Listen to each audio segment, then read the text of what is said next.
তো hello everyone. তো চলে এলাম আবার একটা নতুন রেসিপি নিয়ে। তো এই রেসিপিটা হচ্ছে চারাপোনা মাছের তেল ঝাল। কত সুন্দর কালারটা হয়েছে আর সেরকম স্বাদ। যদি এই ভিডিওটা দেখতে চাও কেমনভাবে মাছের রেসিপিটা বানালাম, তো ভিডিওটা পুরোটা ওয়াচ করো। তো দেখো নিয়ে নিয়েছি আমি 4 পিস চারাপোনা মাছ। ঠিক এরকম সাইজের আছে চারাপোনা মাছগুলো, ঠিক এই সাইজেরটা নেবে। খুব সুন্দর হবে, ছোটো মাছেরও হবে, সেম মানে রান্নাটা একই হবে, টেস্টটাও একই হবে। তো দেখো নুন দিলাম আর হলুদ দিলাম আর সাথে দিলাম কাশ্মীরি কালার লঙ্কা একটুখানি, ওটা দিলাম যাতে কালারটা ভালো আসবে। অবশ্যই থাকলে দিও, আর অবশ্যই দিতে হবে, কালারটা তাহলে ভালো আসবে। তো দেখো এগুলো সব ম্যারিনেট করে নিচ্ছি। তো ম্যারিনেট করে নেওয়ার পর আমি 5 মিনিট আমি রেখে দেবো। তো আমার এই ভিডিওগুলো কেমন লাগছে অবশ্যই আমাকে কমেন্ট করে বলবে। আর যদি কোনো ভয়েস ওভারে ভুল ত্রুটি হয়ে থাকে, আমি অতটা পাকাপোক্ত এখনও ভিডিও ভাবে মানে বানিয়ে মানে হয়ে উঠতে পারিনি। তো যেহেতু নতুন নতুন ভিডিও বানাচ্ছি, একটু উৎসাহ করো। তো দেখে নাও তেলটা চাপিয়ে দিয়েছি কড়াইয়ে। তো তেল চাপানো হয়ে গেছে। মাছগুলো একে একে আমি ভেজে নেব। আর কড়াইটা প্রথমে ভালোভাবে দেখে নেবে গরম হয়েছে কিনা। তারপরে তেলটা যখন ধোয়া হয়ে উঠবে তখন মাছগুলো দেবে, তাহলে মাছগুলো একটাও ভেঙে যাবে না, গোটা গোটাই মাছগুলো উঠবে। তো আমার এই রান্নার ভিডিওগুলো যদি ভালো লাগে অবশ্যই আমাকে লাইক করবে, একটা সাবস্ক্রাইব করবে। আর তোমরা কি কি রেসিপি ভিডিও আমার কাছে দেখতে চাও অবশ্যই কমেন্ট করে বলে যাবে, তাহলে আমার ভিডিও বানাতে সুবিধা হবে। আমি রোজ রোজ বুঝে পাচ্ছি না যে কি ভিডিও তোমাদেরকে দেবো। তো দেখো যখন চ্যানেলটা খুলিনি তখন ভাবতাম এই দেবো ওই দেবো, তো ছাড়ো বকবক করে লাভ নেই। তেলটা একটু আমি কমিয়ে নিলাম, অনেকটা তেল হয়ে গেছে। তারপরে দিলাম 5 ফোড়ন, শুকনো লঙ্কা। আর আমি পেঁয়াজটা আগেই কেটে নিয়েছিলাম। যেহেতু আমি 4 পিস মাছ করেছি, একটা মিডিয়াম সাইজের পেঁয়াজ নিয়ে নিয়েছি। আর পেঁয়াজগুলো ঠিক কীরকম কেটেছি দেখতেই পাচ্ছ। আর পেঁয়াজগুলো কিন্তু একদম লাল লালভাবে ভেজে দেবে না, লাল লালভাবে ভেজে দিলে টেস্টটা কিন্তু সেরকম আসবে না। ঠিক পেঁয়াজগুলো এরকম অবস্থাতেই রাখতে হবে, এর থেকে কিন্তু বেশি মানে লাল লাল ভেজে দেবে না। তো তারপরে এই পেঁয়াজগুলো ভাজতে ভাজতে দিয়ে দেবে কাঁচা লঙ্কা। এখানে আমি 2 পিস কাঁচা লঙ্কা দিয়েছি, যেহেতু রেসিপিটার নাম হচ্ছে যে চারাপোনা মাছের তেল ঝাল, সেরকম রেসিপিটাও কিন্তু স্পাইসি হবে, একটু ঝাল ঝাল ব্যাপারটা আসবে। তো দেখো বকবক করে ফেললাম অনেক। আবার দিয়ে দিলাম টমেটো। এখানে আমি 2টো টমেটো দিয়েছি, ছোটো সাইজের ছিল বলে। তুমি যদি বড় সাইজের টমেটো থাকে একটা দেবে। আর মাছের যদি পরিমাণ বেশি থাকে তো বাড়িয়ে কমিয়ে নেবে। আমি আবারও বলে দিচ্ছি, তোমাদেরকে দেখিয়েও দিচ্ছি, দেখো আমি কতটা কি পরিমাণে দিচ্ছি।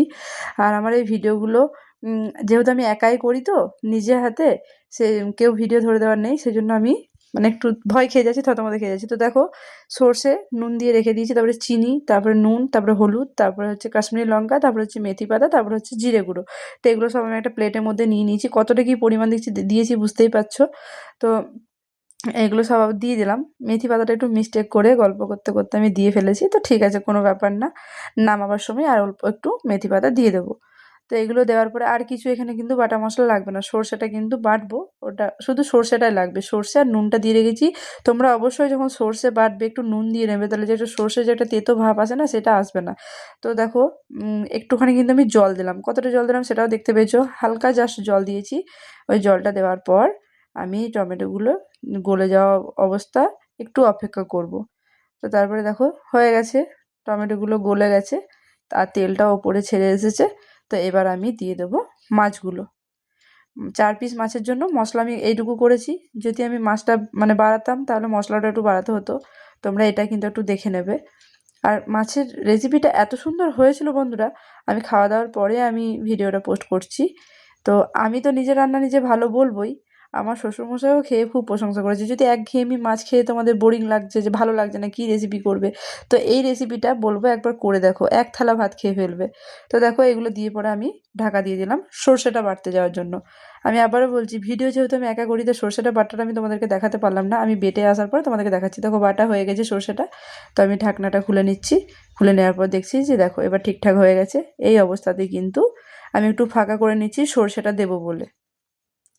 এখানে দেখো সর্ষেটা দিয়ে দিচ্ছি। সর্ষেটা দেওয়ার পর এই সর্ষের বাটিটা ধুয়ে পরে জাস্ট আর একটুখানি জল দেবো, আর কিন্তু জল দেবো না, হয়ে গেছে আমার সব কিছু মশলা দেওয়া রেডি। আমি আর কিচ্ছু দেবো না। এবার সর্ষেটা দেওয়ার পরে দাঁড়াও একটু ওয়েট করো, আমি একটু ফোনটা নামিয়ে জাস্ট ভালোভাবে আমি এটাকে মানে মাখিয়ে নেবো মশলাটাকে। আস্তে করে মাখাবে, বেশি ঘাটাঘুটি করো না, নাহলে কিন্তু মাছগুলো ভেঙে যাবে। তারপরে দেখো হয়ে গেছে, হয়ে যাওয়ার পর এবার আমার কিন্তু নামানোর জন্য রেডি। এবার আমার মাছের রেসিপি হয়ে গেছে। আমি গ্যাস বন্ধ করে দিয়েছি আর দিয়ে দিলাম একটুখানি কাসুরি মেথি।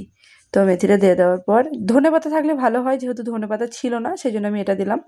তো তারপরে আমি নামিয়ে নিচ্ছি। নামানোর পরে তারপরে দেখো, আর এটা সবাইকে, বাড়ির সবাইকে এই রান্নাটা একবার হলেও ট্রাই করাও, তোমার কিন্তু প্রশংসা করতে বাধ্য।